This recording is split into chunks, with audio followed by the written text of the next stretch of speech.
반갑습니다. 송강입니다. 이 시간에는 삼보가 이루어지는 그런 부분을 살펴드리도록 하겠습니다. 부처님께서 이제 그 사슴동산에서 설법 하시길 수개월, 이제 설법을 하셨다 이러지만 보통 대화를 나누신 것으로 보면 되겠습니다. 계속 대화를 통해서 이제 깨우쳐 갔다 이렇게 보면 되겠어요. 그래서 이제 여코 콘단냐가 먼저 깨달았다 그래서 아지냐타 콘단냐, 안냐 콘단냐 이렇게 이제 하셨다 그랬죠. 이 콘단냐를 뒤이어서 바파, 바티야, 마하나마, 아싸지 등, 이 아싸지는 나중에 그 사리불 목련존자를 인도하는 마승이라고 하는 제자입니다. 부처님의 아싸지. 한문경자에서는 아슬시라고도 나오고 또 원어로 쓰는 아시바치트라고도 나오는 그 인물입니다. 이 다섯 수행자가 차례로 깨달아서 아라한이 되었다. 이런 이야기죠. 아라한은 일체의 번뇌의 적을 다 물리쳤다. 그래서 살적 다른 사람으로부터 능히 공양을 받을 수 있다. 공경을 받을 수 있다. 이래서 응공 이렇게 이제 표현되는 말입니다. 아라한. 우리가 흔히 나한 하는 것이 이제 바로 아라한을 이야기하는 것이죠. 그런데 이때부터 다섯 사람을 비구라고 하는 호칭으로 우리가 쓰고 있습니다. 이 비구라고 하는 것은 인도말 빅수를 옮긴 것인데 그 뜻은 걸사, 다시 말해서 탁발하면서 수행하는 이들, 이런 의미를 갖습니다. 물론 탁발하면서 수행하는 이들이 그 이전에 이미 있었죠. 우리가 한문으로 할 때는 사문이라고 하고 원어로 볼 때는 스라마나라고 하는 것인데 바로 비구 혹은 나중에 이제 그 야쇼다라 등이 출가했을 때 비구니, 빅슈니 이렇게 이제 합니다만은 비구 비구니라고 하는 것은 바로 이 사문과 구분 지어서 부처님의 제자에게만 사용되었던 용어이다. 이렇게 볼 수가 있겠습니다. 그래서 뭐 일반 그 출가인들은 머리도 기르고 뭐 수염도 기르고 이렇게 했는데 비구들은 아마 그 전부 다 삭발하고 수염도 깎았던 모양입니다. 나중에 뭐 연세 드신 분들이 가끔 수염 기르기도 하고 뭐 이제 그런 모습들 있기는 합니다만은 대체적으로 이제 그것이 정해진 모습이었던 것 같습니다. 경전에도 보면은 머리카락이 떨어지고 수염이 다 떨어졌다 하는 이런 기록들이 굉장히 많이 보이고 있죠. 물론 나중에 이게 이제 삼위삼인이라고 하는 예비성 단계를 넘어서서 정식으로 구족기를 받을 때, 비구, 비구니기를 다 받았을 때 사용되는 호칭이기도 합니다만은 어쨌든 이때부터 이제 비구라고 하는 호칭이 등장하게 되는 겁니다. 그리고 이들에게는 또 장로라고 하는 호칭도 사용됩니다. 우리가 이제 뭐 요즘 기독교에서 장로 그러는데 본래 이제 이 불교에서 쓰던 말이죠. 장로. 그리고 이 불교뿐만 아니고 인도에서 수행 집단 중에서 오래된 이들, 이런 이들을 장로라고 표현을 하고 있습니다. 이 장로라고 하는 호칭은 아유스만트라고 하는 그 말에서 번역된 건데, 아유스만, 상좌, 우리가 이제 나중에 그 부파분열할 때 상좌부라고 이제 하는 게 있는데, 상좌, 상수, 또 수좌, 이런 말로도 이제 번역이 되는 것인데, 횟수가 오래된 장로가 있고 출가한 지 오래된 장로가 있고 그 다음에 법장로라 해서 빨리 깨달음에 이른 나이가 젊어도 빨리 깨달음에 이른 이런이 이제 법장로라 해서 또 장로 대접을 하는 그런 뭐 전통들이 있습니다만은 어쨌든 비구라거나 혹은 장로라는 호칭으로 사용이 됩니다.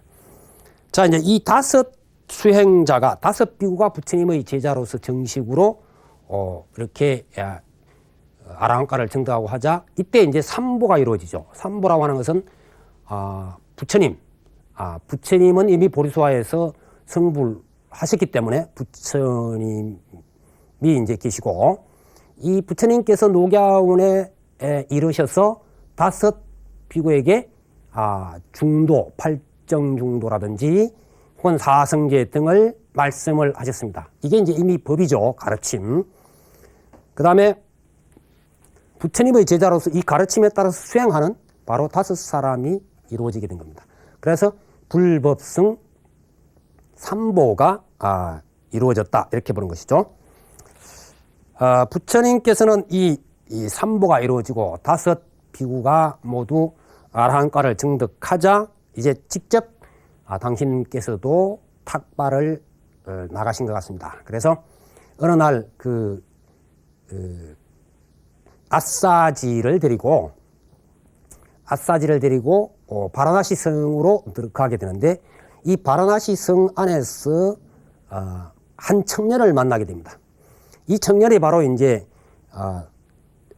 출가 수행을 하지 않은 제가 이 청년으로서는 최초로 부처님의 제자가 되는 바로 야사라고 하는 청년입니다. 이 야사는 바라나시에서도 아주 이름난 구리가라고 하는 큰 부호 장자의 아들로서 이 구리가 장자는 아들이 하고 싶은 대로 뭐든지 다 해주는 그런 이었습니다. 그래서 이 야사는 자기가 하고 싶은 대로 쾌락을 하고 싶으면은 나중에 야사를 찾을 때 보면은 뭐 이렇게 여인들이 머무는 곳, 여인들이 있는 곳에도 가서 찾아보라 뭐 이런 구절이 나오거든요. 그러니까는 뭐 이게 뭐 아마 가고 싶은데 뭐 돈 많고 그러니까 하고 싶은 대로 아마 했던 것 같습니다. 근데 사실 하고 싶은 대로 하다 보면은 나중에 어쩌면 더 허망해지고 더 그랬을지도 모르죠. 우리가 뭔가를 열심히 이렇게 하다가 그게 막상 되고 나면 실제로 그것이 허망할 때가 있습니다. 뭐 제 개인적인 경험입니다만은 제가 예전에 학교 다닐 때 부처님 오신 날을 준비하고 제등행렬하고 하는 것을 얼마나 바라고 막 거기에 열중했던지 사실 공부보다는 그쪽에 더 열중했던 것 같아요. 그 해는. 그래서 막 가두 방송도 하고 제가 부산에 있을 때입니다. 막 이럴 때인데 근데 이제 한밤중에 그게 모든 게 다 끝나고 부처님 전에 등 올린 것도 전부 다 이렇게 이제 밤중을 넘어서면서 하나 둘 꺼져가고 하는 그 광경을 등 밑에 앉아서 보면서 얼마나 험악하는지 왜 그런 생각이 들었는지 모르겠어요. 어쨌든 이제 할 일이 다 끝났다라고 하는 입장에서 부처님에게 등을 공양 올리고 부처님 오신 날을 기리고 하는 이런 모든 행사가 한꺼번에 다 이렇게 끝나고 등불이 사유에 가는 모습을 보면서 야, 이 허망한 일을 위해서 내가 몇 개월간 이렇게 했단 말이냐 그런 생각을 하면서 제가 눈물을 흘렸던 적이 있어요. 왠지 이제 그때 그 생각이 들었는데 아마 대단히 돈 많고 뭐가 하고 싶은 대로 하는 이들에게서 어쩌면 더 큰 절망 같은 것이 있는지도 모르겠습니다. 이게 이제 야사의 심경 같은 걸 보면 아마 그랬던 것 같아요. 그래서 이 야사가 마침 4마리 말이 끄는 수레에서 타고 동산으로 놀러 가다가 거리에서 부처님과 딱 마주치게 된 겁니다. 보니까 자기로서는 처음 보는 수행자인데 그 모습이 너무나 거룩하고 그래서 당시로서는 이제 수행자들에게 존경의 예를 표하고 그러죠. 그래서 얼른 내려서 부처님 발에 인사를 드리고 그때는 뭐 부처님인지도 모르고 인사를 여쭙고 그러고는 또 그냥 가고 싶은 동산으로 갔습니다. 그러나 그때 봤던 그 부처님의 모습은 야사의 가슴 속에 꽉 박혔던 것 같아요. 그래서 이제 동산으로 갔는데 동산에 가서 시체를 보게 됩니다. 근데 이 시체를 본다는 구절이 굉장히 참 많이 나오는데 지금 뭐 인도의 겐지스 강에도 지금 태우다만 시체가 둥둥 떠내려가고 하는 모습을 화면으로도 보여주고 막 그러는데 그 옆에서는 또 모욕하고 성수라해서 또 그 물 마시고 이런 광경 우리가 보죠, 흔히. 그러니까 예전에도 보면은 시타림이라고 하는 게 굉장히 많이 나옵니다. 시체를 버리는 숲이다 이런 뜻이죠. 사람이 죽으면 아마 숲에 갖다 버리고 했던 모양입니다. 그러니 이 야사도 숲에 버려진 시체를 한두 번 본 것이 아닐 겁니다. 여러 번 봤을 겁니다. 그러나 너무나 당연하게 생각하고 지나쳤던 것을 얼마 전에 부처님을 뵙고 난 그 충격을 안고 다시 시체를 봤을 때는 다르게 보여줬다는 거죠. 야사가.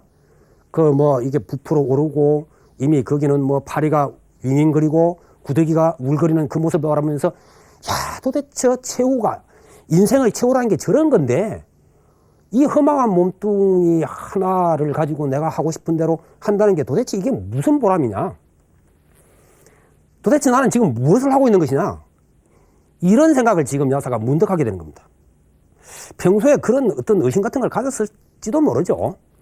그리고는 이제 집으로 돌아와서 또 이제 평소에 하던 대로 밤마다 대부호 집이니까 아마 이제 음악 연주하는 사람, 부처님께서도 태자 시절에 그랬죠.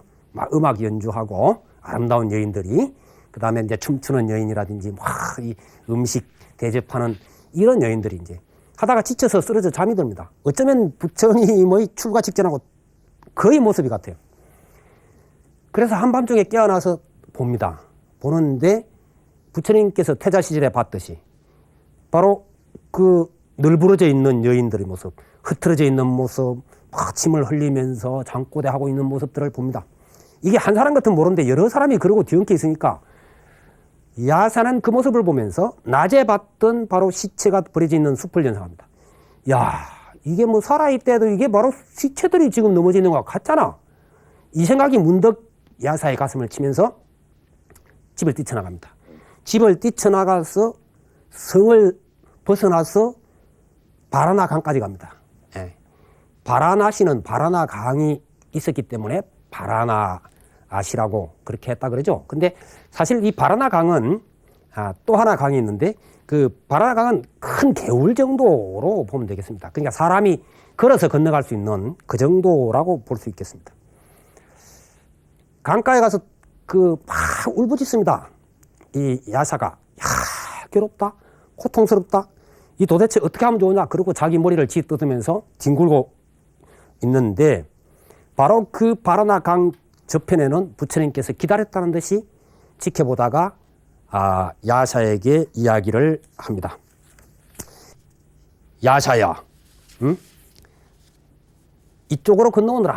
여기에는 어떤 고통도 없다. 여기는 불안도 없다. 여기는 편안만 있느니라. 어서 오너라, 야사야.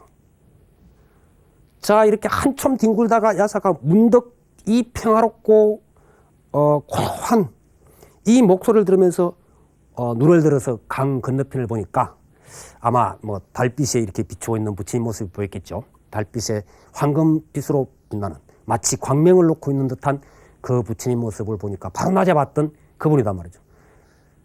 그때 저분이야말로 내 이 고통을 소멸시켜 줄 분인지도 모르겠다는 생각으로 야사는 신을 벗어 던져버리고 강물 속에 뛰어들어서 허겁지겁 강을 건너서 바라나 강을 건너서 부처님에게 다가갑니다. 강을 건너가서 그 두 번째로 이제 부처님을 칭견하는 것이죠. 가까이 가서 보니까 낮에는 뭐 놀러 가기에 정신없어서 잠깐 보면서 충격을 받았지만은 이제 달빛에 비치는 그 부처님의 모습을 바라보니까 정말로 자기가 이 생에서 처음 보는 그런 모습이고, 그 모습을 바라만 보고 있어도 마음이 고요해지고 평화로워지고, 그래서 그런 모습을 갖추게 되면 얼마나 좋겠습니까? 그래서 이제 부처님은 30 이상 80종으로 다 갖추셨다 그러죠. 예, 복덕이 구족하신 모습이다 이런데, 이 모습을 야사는 보면서 거기서 아마 자기의 그 고통이 안정되어지고 점차 이렇게 가라앉아 갔던 것 같습니다. 그래서 부처님께서는 야사를 옆에 앉힌 후에 차근차근히 왜 그렇게 괴로워하느냐 등등 이제 이야기를 하면서 다시 또 대화를 하는 거죠. 부처님의 특기가 이제 대화입니다. 대화인데 대화를 하면서 이렇게 쭉 나가는데, 그 밤을 새우면서 야사와 나눴던, 그리고 야사를 이끌어갔던 그 내용을 경전에서는 이렇게 요약을 하고 있습니다. 부처님께서는 야사를 위하여 차례로 법을 설하셨다. 이른바 보시의 행과 베푸는 행, 지계의 행을 설하시고 자기를 청결히 하는 그런 행을 설하시고, 다음에 하늘에 나는 인연의 행을 설하셨다. 보통 이제 세속에서 가장 바라던 것이 그 당시에는 생천이죠. 하늘에 나는 것을 원하는 거죠. 그런 인연을 말씀하시고, 또 욕망으로 인하여 죄악과 번뇌에서 벗어나지 못하면 더 큰 문제가 있다는 것. 이게 생천의 인연을 이야기한다는 것은 천상에 가는 것이 끝이 아니다. 다시 또 떨어진다. 다시 또 윤회한다. 이런 것을 쭉 설명해 주신 것이죠. 다시 말하면은.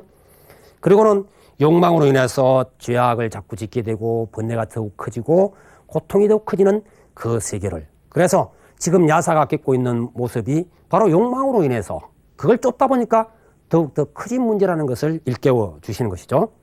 그리고는 출가를 했을 때 얻게 되는 공덕, 이익, 기쁨 이런 것을 차근차근히 하나하나 말씀을 해 주십니다. 날이 밝아질 때 야사의 마음은 비로소 열리게 됩니다.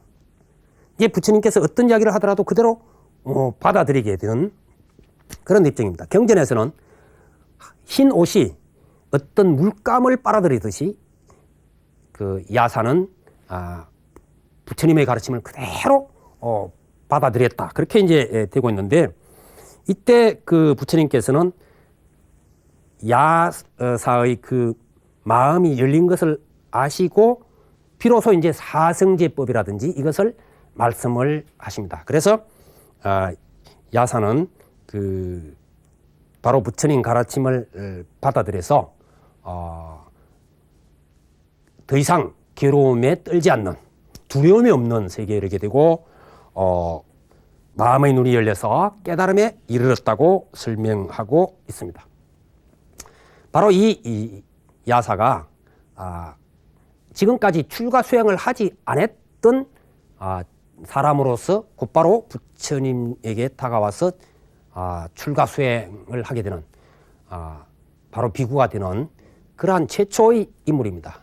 그리고 그 야사를 통해서 이제 수많은 제가인들이 들어오게 되고 제가신도가 생기는 그런 부분이 됩니다만은, 그 앞에 있던 5비구는 이미 수행자였죠. 출가 수행자가 부처님의 이제 제자로서 되어진 거고, 이 야사는 그때까지는 머리 기르고 뭐 놀러 가고 여자 만나러 가고 뭐 이러던 사람이 갑자기 이렇게 이제 바뀐 입장이 된다는 겁니다. 그래서 그 이 야사와 연관되는 그 부분을 다음 시간에 좀 더 짚어드리도록 하겠습니다. 여러분 성불하십시오.